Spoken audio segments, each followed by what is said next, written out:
Coverage of Championship Week is brought to you by Gate City Bank, Sanford Health, and Shields.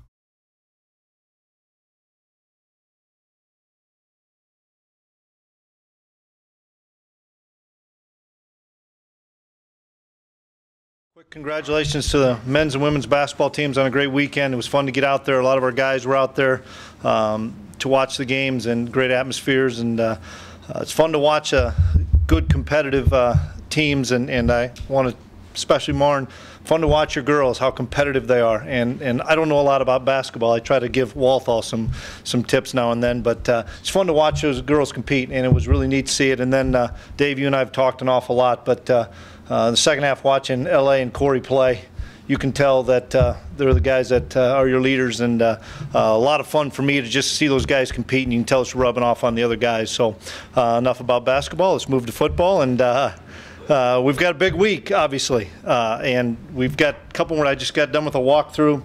We've got practice today and then tomorrow morning, and then we get on the plane on Wednesday, and most of our preparation stuff is done. We still have a few things that we've got to iron out, but it's been a long 2.5 weeks up to this point, and we've got this last week left. And if there's a year that we could have used a 3-week break, this is the year as far as getting some guys hopefully back to having a chance to play. And with that, I'll open it up for questions. On that, Zach Brock, obviously. Don't know yet. Hasn't practiced.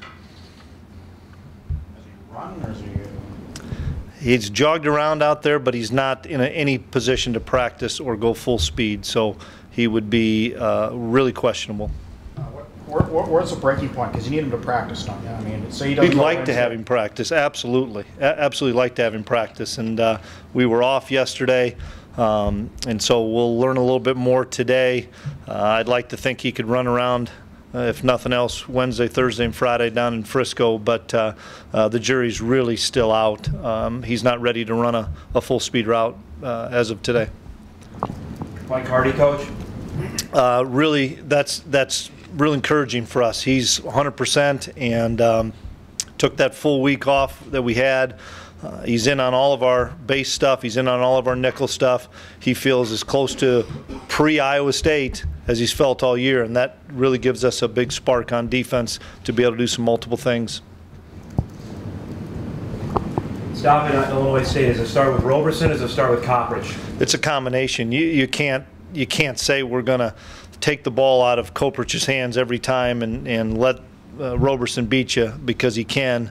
We've got to do a great job of making some adjustments, and some plays taken away Roberson, some plays trying to take away Coppridge, but nobody's really shut them both down, and it's really hard to do. They're extremely talented. It's like having two running backs obviously back in the backfield, and they do such a great job with their schemes that we've got to be able to mix a lot of different coverages and pressures in to be able to try to slow those guys down. You guys share the same only loss this season. Does that help in your guys' preparation, knowing where Northern Iowa kind of attacked both of you and then highlighting maybe some of their weaknesses? Not necessarily, meaning that one game that both of us lost. Not necessarily. Obviously, we take their whole season in its totality and look at every game, and then pick out the games where there's a more common opponents for us schematically, both offensively and defensively. As you look at, these guys have gotten better and better as the year's gone on. A lot of that has to do with Roberson coming in the summer and them giving him more and more offense as the season has progressed. And I think he's playing in the playoffs at an extremely high level. So, not any one particular game, Beth. We've looked at everything. Coach, seems like a basic question, but what kind of advantage does experience have for you guys in a game like this? Well, I think it's going to help the guys that have played in the game, but in the same respect, we've got a number of guys that have gone on the bus down there and stood on the sidelines or stood in the bleachers that haven't taken the snaps, and so maybe the environment, because they've been in the stadium, will help them, but they haven't been out there when the lights have been on. Carson Wentz is a great example. Carson's seen Brock out there and has taken some snaps and run around in pregame, but a lot of guys, offensive line, defensive line in particular, inside. We've got some guys that haven't played, so I think it'll help the guys that have, and the ones that haven't. You know, it's a big game. You know, obviously it's for all the marbles, national championship, and you know, I think they've been in some big games here and seen some big games, so I'm hoping that some of those experiences will help. You've seen a lot. I mean, when I watch them play, I mean, I hear the same names on Illinois State: Donnelly and Prate and Koprich and Neblett and Meredith. So, I mean, you know their personnel pretty well, don't you? I mean, there's a lot of the same guys that they did play, right, from last year. Yeah, there's a few, you know, you look at the quarterback, obviously that's the big difference on offense, but defensively they've got a couple of transfers in there that have done a nice job, but their secondary's intact that's played for a while. Their linebackers, really impressed with how well they play together on defense. You know, schematically the front end matches the back end and stuff, and so they've got a really good, and Brock's a defensive guy by nature, and so I know he's got his hands in some of that, although Spence has done a great job as a defensive coordinator. And they've got a new offensive coordinator this year, different from last year. You see some similarities. It's great to look at personnel from our last year's game, but from schematics, I don't know if there's, because there's, you know, a new coordinator and stuff, I don't know how much we're taking from that game in particular. Standpoint, are they just a more kind of read option or speed option? They were more under center last year against us, and this year now a lot of those offensive linemen are back. So we look at it from a personnel standpoint, you know, especially those interior linemen against our defensive linemen to see how we matched up. But from schematics, it's a different, you know, they're just going to be in the gun and let Roberson make his plays. You guys expecting much more of a low-scoring game than the rest of the playoffs have seen, knowing that it's these two Valley conferences? You know, with it's hard to tell. With 3 weeks to prepare, the biggest thing that I worry about with 3 weeks to prepare is the rustiness of tackling, because you don't get a chance to go live and tackle for 3 weeks. That's an advantage to both offenses. I think both offenses have a lot of really good weapons. It wouldn't surprise me if this is a low 30s to upper 20s game. But in the same respect, what's the weather? What's the wind? And then it could knock it down into the teens and stuff. It's such an evenly matched game. Both schools know each other so well. There's no secrets, because you watch them. Even though we didn't play them this year, we watched them every week on tape against somebody, and they watched us. So, you know, you always remember it. Oh, I know we don't play them this year, but boy, that's interesting what they did there or against this team.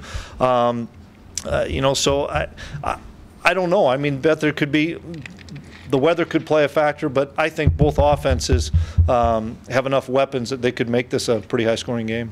You mentioned the weather. Reminded me, Ben LeCompte. How's he looking? How's he feeling? Great. Ben looks really good. Has punted the last few days. Adam Keller got injured on Christmas break and carrying his luggage, I think, typical kicker. But Adams feels he's back. We're going to kick him today and stuff. But Ben and Adam are both feel really good now. What's wrong? What do you do? Who's that? Adam. I don't even know, Jeff. Something with his leg, but Carlton went back home with him, so we blamed Carlton, of course. And Carlton said he'd kick if he needed be, but I think he's good now. He kicked on Saturday, and he's going to kick today. Illinois State's been good at rushing the passer, and you guys have done a good job protecting Carson. What do they do so well that they get into the backfield and create havoc? Well, part of it is they get people in 3rd and long a lot. You know, by being sound in your run fits and getting people off schedule. I think that's a big key for us, is to not be in 3rd and 10 or those scenarios where they can tee off on you, and getting into those manageable 3rd and 2 to 5s where we have a little bit more of a run pass option, and so they can't just lay their ears back. But if you're in 3rd and long, they've got some tremendous pass rushers, and they're not going to be afraid to bring pressure and from all different angles. So we've got to just avoid those long yardage situations.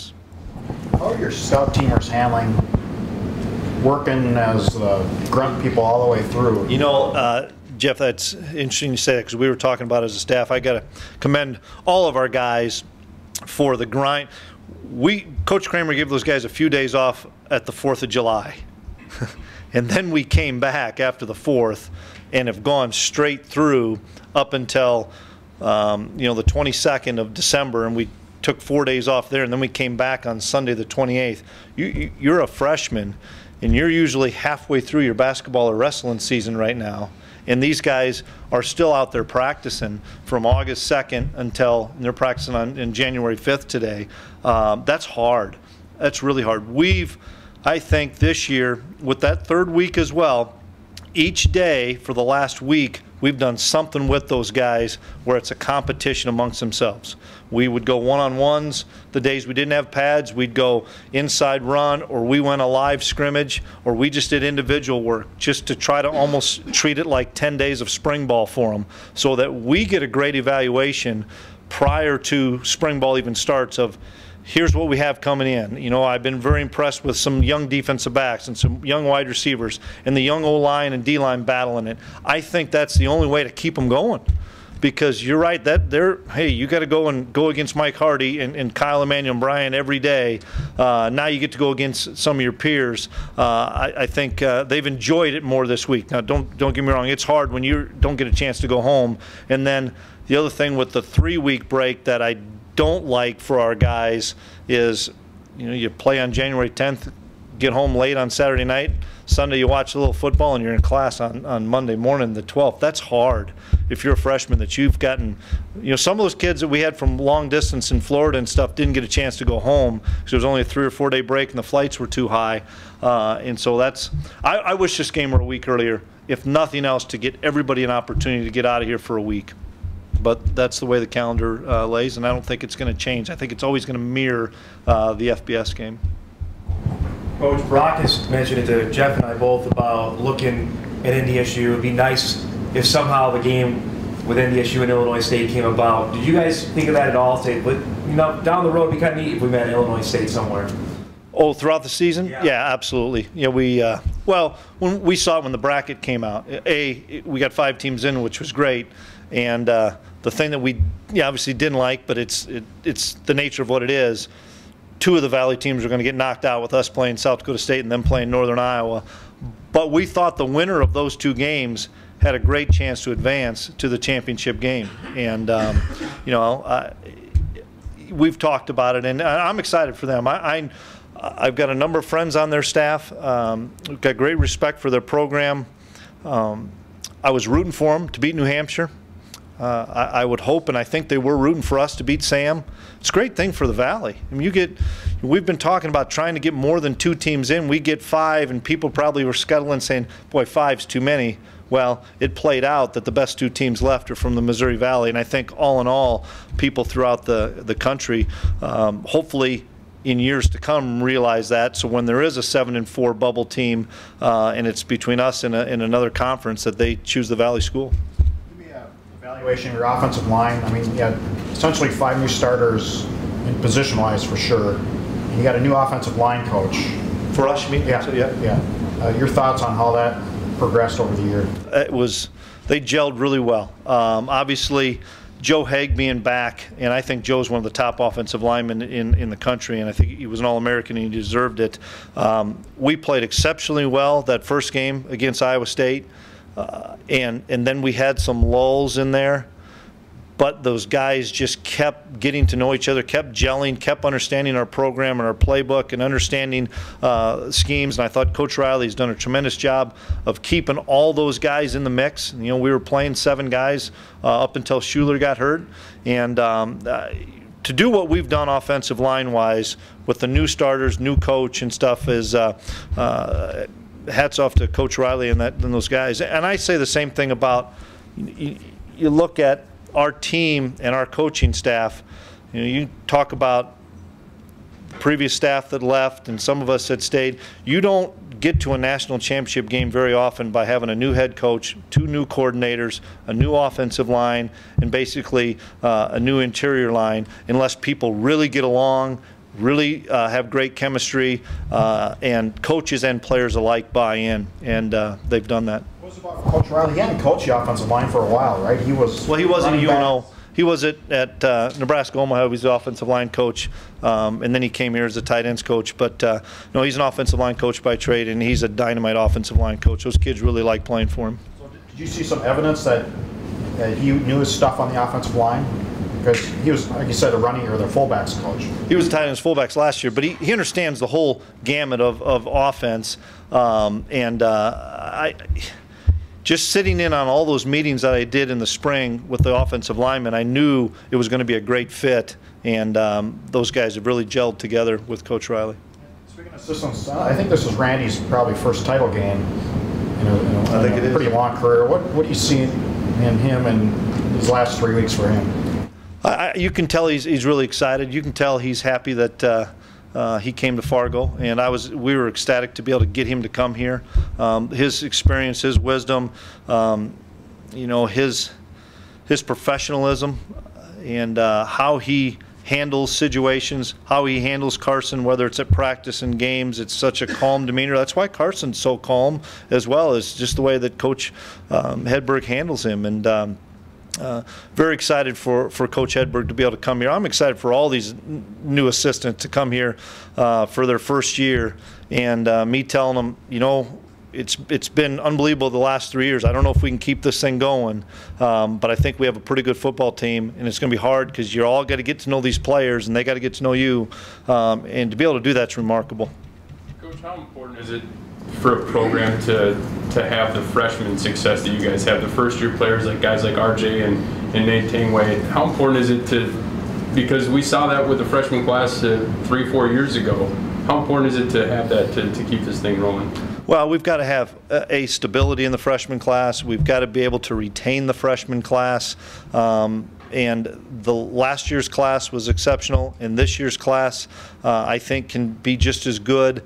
But those guys just bonding and getting around each other, building relationships, getting some of them a chance to play. Other ones, you can just tell they've all bought in, and that's the thing you look for is, especially during this time, you can see if there's somebody kind of wandering off by themselves or anything. It just doesn't happen. And I know that Matt Larson and I have talked about it during this break when Matt's come to a dinner and stuff with us, that these guys genuinely like to be here. They like to be around each other. And if you didn't have that, we wouldn't be where we are as a football team this year. Have you given thought, Chris? I mean, at the end of this week, I mean, on Monday, if some of these guys would graduate, they're going to be gone a week from today. Have you given a thought that this is going to be your last week with some of these guys after spending the last 4 years with them? Do you let that creep in your mind? I try not to. It'll hit me. I try not to. Especially guys like Duds and Heegs. Those are like two kids to me. They're like, those guys are like family to me. Every morning I go up in the office and I get done with a staff meeting or something, and I come in and there's Christian sitting at my desk with his feet up watching game, and it's like, who does that? How many kids have you've gotten such a great relationship that they're just going to come and sit in the head coach's office with their feet up and start watching film, and I work around him and do my calls and stuff, but that's the relationship that I have with these guys, and it's going to be really hard, but they've gone out the way they want it to go out. You talk about those freshmen that it's a long grind of a season to go from August 2nd to today. You talk to a Christian Dudzik or any of these seniors, that's all these guys know. That's all they know is to start in August and you end sometime in January. So it's going to be really special going out on that field the last time with this group. You've been down there 3 previous times. You have envisioned changing the routine for yourself to fit what you want to do? The routine's pretty much set for you by what you can and cannot do, when you practice, when you do your media stuff, all those things. No, we're going to get all of our work done here, and then we're going to go down there and have a couple of script days, get used to probably the weather, see what it's like. It's supposed to be mid-30s, could be windy. Get used to that a little bit. Just get acclimated. I know the first day it's always kind of chaotic down there. That's why we go down on Wednesday and have a practice. Then you get Thursday and Friday to kind of get your feet back underneath you, and we'll get back into more of a routine by Thursday. So, no, we're not going to change anything. We're going to do what the guys know. Run of weather a couple of times, Chris. Are you concerned about the forecast on Saturday? It's supposed to be kind of miserable out. No, I mean, not you got to play. The field conditions are the only things that the guys keep asking me about, and I'm sure that's been rectified. So that's the only thing. But no, I mean, it's been always seems like it's been warmer when we get down there, and then by game time it gets a little cooler. So it's just going to be cold when we get down there and stay that way, and it may rain. Coach, I think since the last time we talked to you, Pelini landed at Youngstown, Steckles at Missouri State. Your thoughts on that? Have you talked to them at all? I haven't at all. I know some of the people that Steck hired at Missouri State. You know, Mario's a friend of mine that went down there from UNI, and I think it's great for our league. You know, once again, I hate to see coaches leave our league. You know, Terry Allen's a great friend of mine. I've talked to Terry quite a few times over break, and that's I know that's the nature of the business. But our league's so competitive and so good that you're going to have some change, and that's happy for those guys. It'll be interesting to see when we get the chance in February when Matt and I go to the conference meetings to meet them.